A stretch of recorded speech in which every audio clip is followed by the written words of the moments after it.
আসসালামু আলাইকুম। সবাই কেমন আছেন? আশা করছি ভালো আছেন। কিন্তু অনেকেই হয়তো ভালো নাই, কারণ সকাল সকাল একটা বিষয় দেখে সবারই মন খারাপ হয়ে যাওয়ার কথা। কারণ ফেসবুকে হুট করে তাদের টেকনিক্যাল কিছু সমস্যার জন্য অনেকেরই মনিটাইজেশন সেট আপটা চলে গিয়েছে। তো এটা দেখে হয়তো সকালে অনেকের মন খারাপ হবে। আর বিষয়টা হয়েছে কালকে রাতে। কালকে রাত থেকে এই সমস্যা অনেকে ফেস করছে। তো সকালে আমিও নিজেই দেখলাম, নোটিফিকেশন পেয়েছি যে মনিটাইজেশন সেট আপটি চলে গিয়েছে।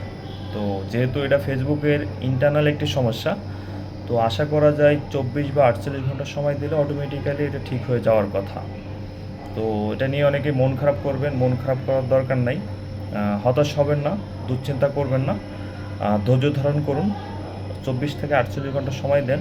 যদি অরিজিনালি কারোর পেজে বা প্রোফাইলে কোনো সমস্যা না থাকে, তাহলে অটোমেটিক্যালি আপনার মনিটাইজেশন আপনি ফিরে পাবেন, যতটুকু আশা করা যায় আর কি।